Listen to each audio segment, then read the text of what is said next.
P3, PKB, dan PAN sepakat bulat. Apa yang juga kami janjikan untuk buat kejutan, disepakati kandidat gubernur dan wakil gubernur Agus Harimurti Yudhoyono berpasangan dengan Ibu Silviana Murni.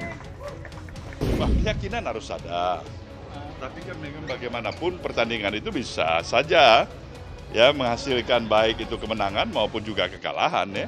Itu hal yang wajar. Tetapi yang paling penting saya ingin memberikan penegasan dan pesan khusus. Marilah kita berkompetisi secara harmoni. Jangan buang energi untuk saling mensakitin, karena bangsa ini tetap membutuhkan keutuhan dan persatuan di antara kita. Kompetisi toh akan berakhir, tidak setiap hari kompetisi sepanjang hari, sepanjang masa. Bekerja sama dengan instansi terkait, KPU, Panwaslu, TNI, dan instansi-instansi lain.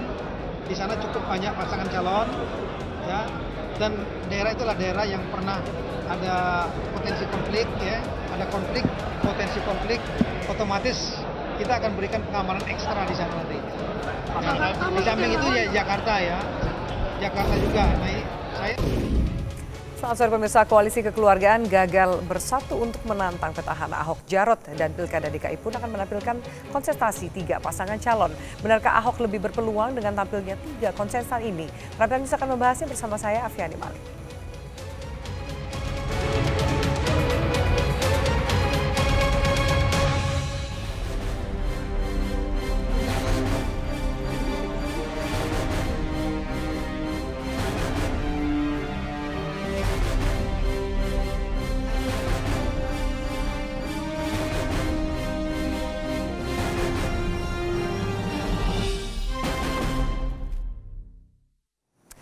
Akhirnya 3 pasang kontestan dipastikan mengikuti Pilkada DKI Jakarta 2017. Dengan adanya 3 pasang calon, diperkirakan peluang pasangan Ahok Jarot memenangkan Pilkada lebih besar dibandingkan kalau hanya ada 2 pasangan saja.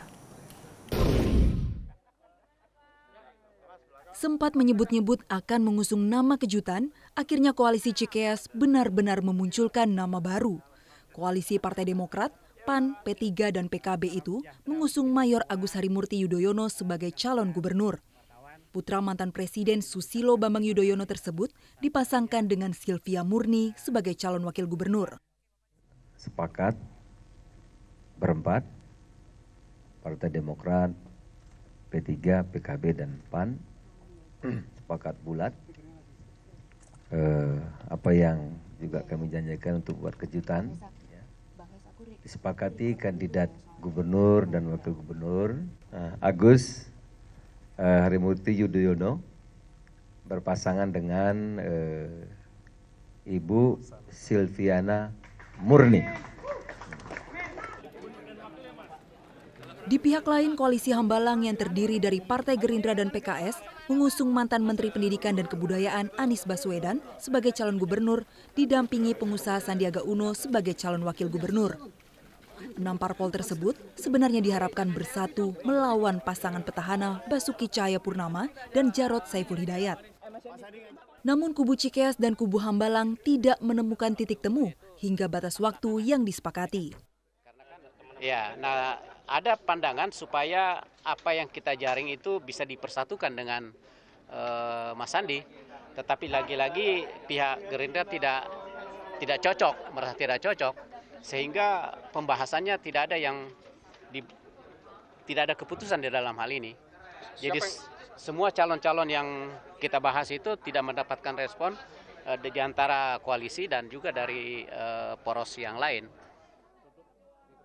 Dengan tampilnya 3 pasangan di Pilkada DKI, diperkirakan peluang pasangan petahana Basuki Cahayapurnama dan Jarod Saiful Hidayat akan lebih besar.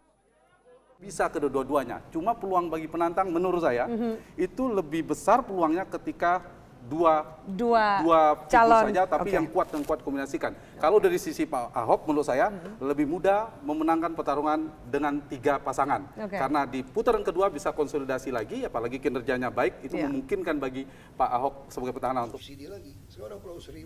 Partai Nasdem sebagai partai pertama yang mengusung Ahok sebagai calon gubernur, yakin pasangan Ahok Jarot akan menang. Namun Ketua Umum Nasdem Surya Paloh berharap kompetisi politik di DKI ini dilakukan secara harmoni. Wah, keyakinan harus ada. Tapi kan memang bagaimanapun pertandingan itu bisa saja ya menghasilkan baik itu kemenangan maupun juga kekalahan ya. Itu hal yang wajar. Tetapi yang paling penting saya ingin memberikan penegasan dan pesan khusus. Marilah kita berkompetisi secara harmoni. Jangan buang energi untuk saling mensakitin, karena bangsa ini tetap membutuhkan keutuhan dan persatuan di antara kita. Kompetisi toh akan berakhir, tidak setiap hari kompetisi sepanjang hari, sepanjang masa. Ya. Pilkada DKI masih 5 bulan ke depan, dan strategi kampanye dari 3 pasang kandidat akan menentukan bukan saja kemenangan atau kekalahan dari pasangan masing-masing, tapi juga kualitas demokrasi itu sendiri. Tim Liputan Metro TV. Lalu model apa menantang petahana? Pertanyaan itu menggemuka mengingat 2 nama calon gubernur DKI yaitu Mayor Agus Yudhoyono dan juga Anies Baswedan justru baru muncul belakangan. Untuk menjawabnya langsung kita akan membahasnya bersama para narasumber yang sudah ada bersama saya di studio saat ini. Sudah ada Sekretaris DPW Nasdem, ada Wibi Adrino. Mas Wibi, selamat malam. Malam. Dan juga ada analis politik Pak Sirojudin Abbas. Pak Abbas, selamat malam. Selamat malam. Oke, ini kita masih menunggu ada juga perwakilan dari Partai Demokrat dan juga Gerindra. Jadi Mas Wibi saya tanya nanti aja. Saya tanya dulu nih, menunggu situasi. 2 sudah mengumumkan dari Gerindra dan PKS katanya setelah sholat asar, tapi sampai sekarang juga masih belum menjawab pertanyaan masyarakat. Siapa yang akan dicalonkan? Apa menurut Anda situasinya seperti apa? Mengapa harus menunggu begitu lama? Saya kira tidak mudah juga untuk PKS dan Gerindra untuk memutuskan apakah Pak Anies dengan Pak Sandiaga atau ada yang lain. Saya kira PKS, karena kalau dengan Pak Anies berarti PKS kehilangan kursi di situ, kehilangan kesempatan untuk mengajukan kadernya. Belakangan kita dengar juga ada nama Lady Hanifah disebut-sebut akan dipanggil atau diundang ke rumah Pak Prabowo. Masihkah ada waktu mencari calon yang lain? Saya kira masih, sampai jam 12.00 kan masih mungkin. Jadi menggunakan waktu sampai detik-detik terakhir? Bagian dari negosiasi antara PKS dengan Gerindra untuk menentukan apakah tokoh yang diajukan itu harus kader dari masing-masing partai atau alternatif dari luar. Anies ini kan bukan kader partai manapun. Betul. Dan itu artinya PKS harus memberi tempat untuk Anies kan kesempatannya. Dan saya kira di situ PKS sedang menahan poin negosiasi yang menahan mungkin harga. belum bisa, ya, menahan mungkin harga. belum disepakati. Oke, sambil menunggu kalau dari Nasdem sendiri bagaimana melihat bahwa mungkin ternyata ada 3 poros, 3 pasangan calon yang akan maju. Sejauh ini akan Pak juga mempengaruhi kalkulasi politik dari Nasdem sendiri? Ya tentunya itu sangat amat berpengaruh Mbak Afi. Kita melihat bahwasanya hari ini muncul nama-nama yang luar biasa, sangat amat mengagetkan kita. Agus Yudhoyono, Agus Yudhoyono, terus ya mungkin Pak Anies.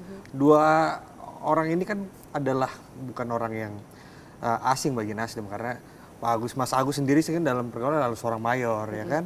Kita lihat juga rekam jejaknya, anak muda, lahirnya pemimpin baru. Sementara kalau Mas Anies sendiri kan salah satu deklarator Ormas Nasional Demokrat juga. Nah, mantan pernah maju baca pres dari Demokrat, konvensi, juga mantan menteri, dan hari ini sampai turun gunung untuk mau maju di Pilkada DKI. Apa maksudnya? Ya, kita lihat mungkin ada satu keinginan daripada beliau untuk mendedikasikan hidupnya untuk bisa membangun DKI. Namun dari sini kita melihat bahwasanya apa yang terjadi di Pilkada DKI adalah munculnya tokoh-tokoh baru, tokoh-tokoh yang memotong zaman, yang mana yang sudah keinginan bahwasanya ada anak-anak muda yang ingin berbakti untuk menunjukkan bahwasanya bangsa ini adalah bangsa yang besar, hadirnya tokoh baru di DKI Jakarta. Gitu. Ahok dan Jarot bukan anak muda loh, bukan tokoh baru loh. Ya, kalau Ahok Jarot kan umurnya juga masih muda-muda juga. Masih muda itu kan ya. Jadi semakin banyak orang baik yang muncul, ya semakin banyak pilihan untuk warga DKI membangun Jakarta. Akan ada tanding konsep di situ. Oke. Yang kita khawatirkan adalah misalnya kemarin itu adalah munculnya isu-isu SARA, isu-isu yang mendiskreditkan black campaign. Tapi saya rasa dengan hadirnya Mas Agus, tokoh muda baru, terus juga dengan Pak Anies yang mantan dari Menteri Pendidikan, pasti tentunya dia akan menampilkan pola kampanye akan ada baru. pertarungan konsep, visi, misi, dan gagasan di luar dari kemudian SARA dan diskriminasi lain-lainnya ya. Kita akan lanjutkan sesaat lagi. Kita mulai memanas, kita lanjutkan sesaat lagi. Tetap bersama kami di Prime Time News.